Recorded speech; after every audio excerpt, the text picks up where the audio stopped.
नमस्कार मित्रों, स्वागत है आपका अपने चैनल जे वीडियोस में। पिछले एपिसोड में हम देख रहे थे कि किस प्रकार देवी छाया का जो घाव है फिर से उभरने लगता है और उनको जो पीड़ा का अनुभव होता है वो असहनीय होती है। लेकिन सूर्य देव इस चीज को देख कर बड़ा आश्चर्यचकित हो जाते हैं, क्योंकि उन्होंने अपनी संपूर्ण ऊर्जा से उस घाव को भरा था और कुछ ही समय में वो घाव फिर से उभर गया। ये देख के बड़ा आश्चर्य में हो जाते हैं। काकोल जब ये देखते हैं तो माँ की पीड़ा को वो शनिदेव तक पहुंचाने का प्रयत्न करते हैं और तुरंत सहसा ही तुरंत उड़ करके जाते हैं वो देवलोक यानी भगवान इंद्र के पास।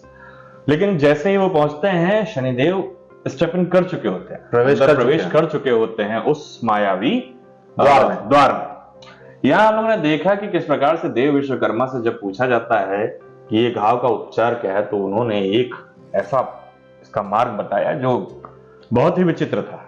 कहा गया कि सूर्य को अपना आधा तेज अपनी अर्धांगिनी को देना पड़ेगा, इसी से उनके जीवन का रक्षण हो सकता है। बहुत बड़ा रहस्य है ये, और इसका निवारण कैसे निकलेगा या क्योंकि हमें पता है कि देवी छाया उनकी अर्धांगिनी की छाया है।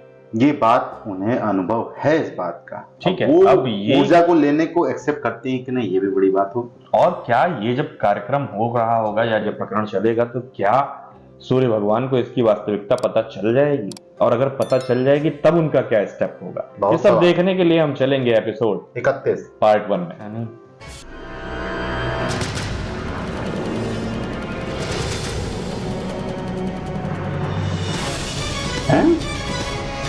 एक ही द्वार है दोनों, मुलाकात हो गई। बहुत मुझे लगा था सब लोग अलग अलग लाइन में पहुंचेंगे, सब एकत्रित हो गए हैं एक ही जगह पर।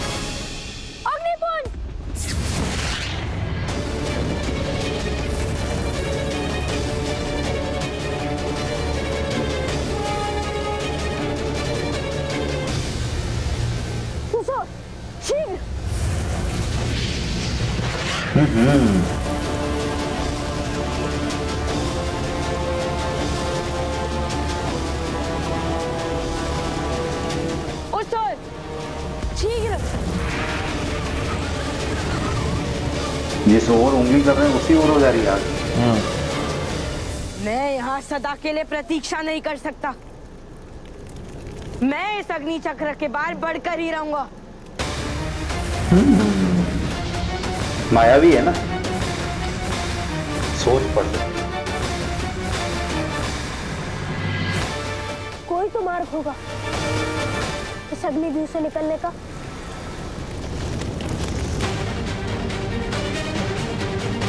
प्रणाम देवगुरु, अनुमति दीजिए, मित्र शनि से मेरा मिलना अति आवश्यक है। यह संभव है पुत्र, इस व्यू रचना से बाहर आए बिना उससे कोई नहीं मिल सकता। कृपा करें देवगुरु, मुझे मित्र शनि को बहुत ही महत्वपूर्ण बात बतानी है।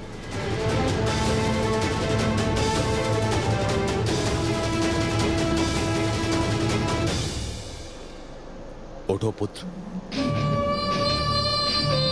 आओ मेरे साथ। सिंहासन पे बैठा देंगे। बैठा।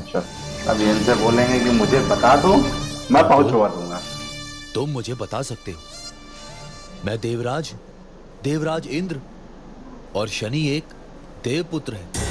यदि ये बात शनि के हित में हुई तो मैं उस तक अवश्य सूचना पहुंचाऊंगा। बताओ पुत्र।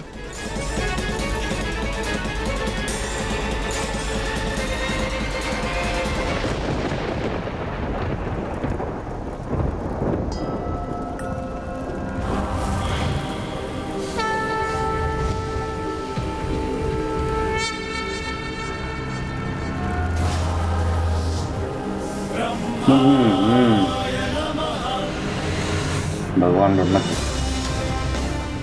प्रणिपात ब्रह्मदेव। प्रणिपात ब्रह्मदेव। प्रणिपात ब्रह्मदेव।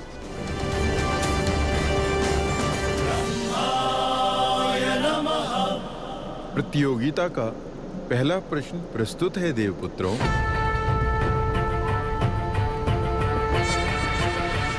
तीन गुण होते हैं, सत्वगुण, तमोगुण और रजोगुण, और इनका पूरा भान धर्मराज को होना आवश्यक है। तो प्रश्न ये है कि सत्व गुण क्या है और उसके विषय में तुम्हारा मत जानने के लिए मुझे ही क्यों प्रस्तुत होना पड़ा? तीनों गुणों में सत्व गुण सबसे अधिक महत्वपूर्ण और इसका पालन सबसे कठिन भी।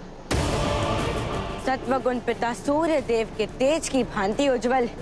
इसके बिना संसार की रचना संभव नहीं। और यही कारण ये प्रश्न पूछने आपको स्वयं आना पड़ा, क्योंकि आप संसार के रचयिता हैं और सत्व गुण के परिचायक भी। उत्तम, तुम सफल हुए यम।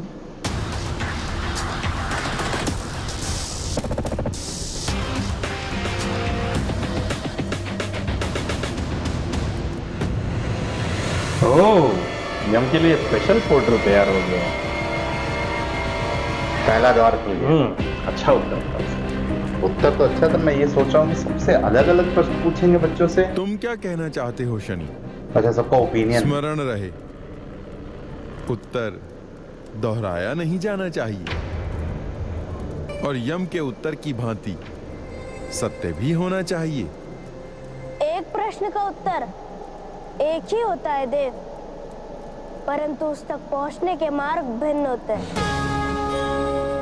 तेज तो रजोगुण में भी होता है, परंतु सत्व गुण में कुछ आवश्यक है, तो उसकी कोमलता और पवित्रता। कोमलता माता के स्पर्श की और पवित्रता माता के ममता की। सत्व गुण एक संतुलन कारक है। वो हमें चेतना देता है भले बुरे की, हमें सही दिशा दिखाता है और लक्ष्य भटकने से बचाता भी है। प्रश्न का दूसरा भाग कि आप हमसे सत्व गुण का परिचय लेने क्यों आए? इसलिए नहीं कि आप इसके परिचायक हैं, बल्कि इसलिए कि आप हमें इसका परिचय देना चाहते हैं, समझाना चाहते हैं कि बाधा की अग्नि को पार करने के लिए सत्व गुण की शीतलता आवश्यक होती है। अद्भुत, तुम सफल हुए शनि। आगे बढ़ो। डॉक्टर साहब यहीं छांट दिए जाएंगे लग रहा है हमको। देखते हैं, उनको दिखाते हैं नहीं। वैसे इम्पोर्टेंस तो नहीं है दिखाने की। क्या हुआ? तुम आगे क्यों नहीं बढ़ते? अवसर देव, अवसर। मेरे और यम के अतिरिक्त अन्य देव पुत्रों को अपनी क्षमता प्रदर्शित करने का अवसर नहीं मिला। इसलिए मेरी यही इच्छा है कि आप इन्हें एक और अवसर दें, ना कि इन्हें असफल घोषित कर दें। तुमने सिद्ध कर दिया कि ना तुम केवल सत्वगुण समझते हो, बल्कि उसका अभ्यास भी करते हो।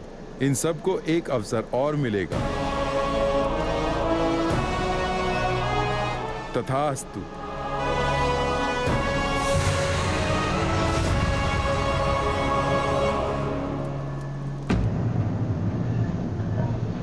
ये आपकी अर्थाग्नि है। इसके उपचार के लिए आपको अपना आधा तेज त्यागना होगा सूर्यदेव।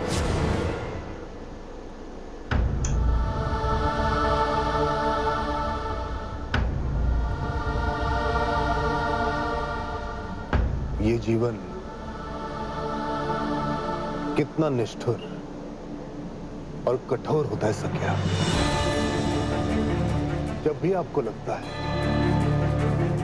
कि आप सबसे ऊपर हो, तब वो एक विचित्र परीक्षा लेकर सामने आ जाता है। कैसी दुविधा में डाल दिया है मुझे।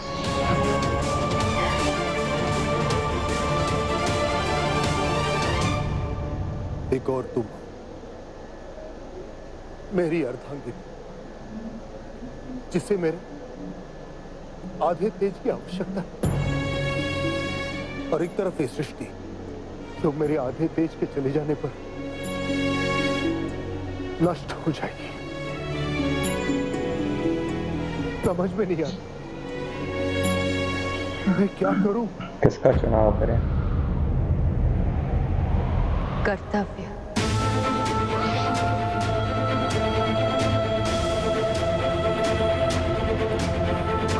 अपना कर्तव्य पूर्ण कीजिए देव।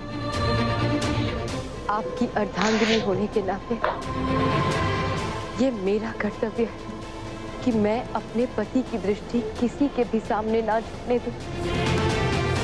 कोई ये ना कह सके कि सूर्य देव ने पत्नी के मोह में आकर सृष्टि के लिए अपने उत्तरदायित्व को भुला दिया।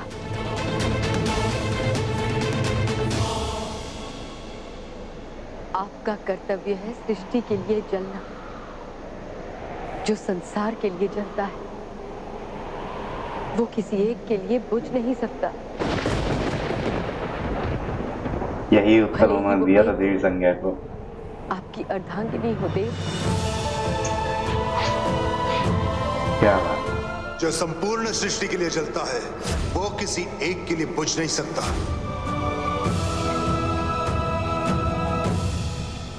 ये सूर्य उन्हें भी जला सकता है जिन्होंने मेरे परिवार की प्रसन्नता पर ज्वाला फेंकी है। मैं उन असुरों को नहीं छोड़ूंगा। अच्छा।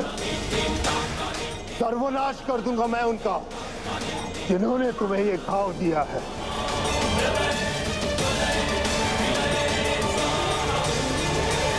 इसमें असुरों का कोई दोष नहीं है देव।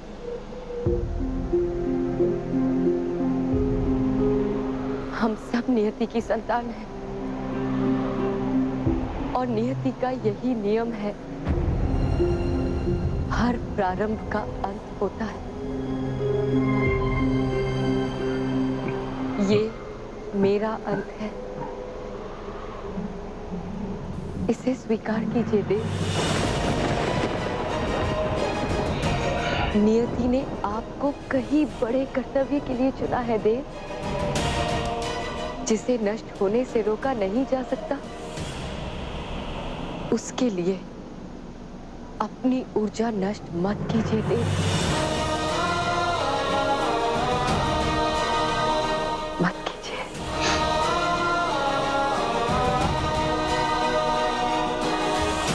जो विनाशी है उसको ऊर्जा व्यय करके कोई फल नहीं प्राप्त होगा। काकोल जो कि द्वार के अंदर प्रवेश करना चाहते थे, लेकिन इंद्रदेव उनको अपनी कोमल बातों में उलझाने का प्रयत्न कर रहे हैं कि जो भी बातें हैं मुझे बताओ, मैं उसको अगर उचित होगा तो पहुंचा दूंगा शनि तक। एक तरफ हम देख रहे हैं सूर्यदेव की पीड़ा, क्योंकि सूर्यदेव की पत्नी अब उनसे अलग होने वाली हैं हमेशा हमेशा के लिए, जहां तक उनकी सोच है, क्योंकि हमें तो पता है कि देवी छाया के जाने के बाद देवी संज्ञा का आगमन होना है। देखिए, एक बहुत विचित्र बात यहाँ देखने को मिलती, वो है दोनों की सोच में बदलाव। देवी संज्ञा की सोच ये थी कि सूर्यदेव मेरे लिए अपना ताप कम कर ले, और देवी छाया ये सोचती हैं कि सूर्यदेव जिनके ताप से समग्र सृष्टि का चलना संभव है, वो मेरे लिए ताप कम नहीं करना चाहिए उनको। कहने का तात्पर्य ये है कि किसी एक व्यक्ति के लिए सूर्य अपना तेज कम नहीं कर सकता। समझाया था देवी संज्ञा को सूर्यदेव ने, आज वही बात देवी छाया सूर्यदेव को समझा रही। अच्छी बात है, बहुत विचित्र तरीके की मानसिकता देखने को मिल रही है। देखना यह होगा कि अब सूर्यदेव किस चीज का चुनाव करते हैं, क्योंकि कर्तव्य सबसे ऊंचा है, क्योंकि उस कर्तव्य के लिए ही उन्हें चुना गया है। देखिए, देवी छाया ने एक बात और बहुत अच्छी बताई कि जो चीज विनाशी है, यानी जिसका नाश होना तय है, उसके ऊपर ऊर्जा व्यय करके किसी भी प्रकार का कोई लाभ नहीं होता है। मेरा मरना या मेरा जाना इस घाव से नियति का प्रारब्ध है। अब इसको होने दीजिए, अपनी ऊर्जा व्यय इस पे मत कीजिए। तो क्या होगा आगे, ये तो हमें एपिसोडों में ही पता चल पाएगा। तब तक हमारी वीडियो पे कमेंट करना ना भूलिए, लाइक एंड शेयर भी करना ना भूलिए। तब तक के लिए राधे राधे।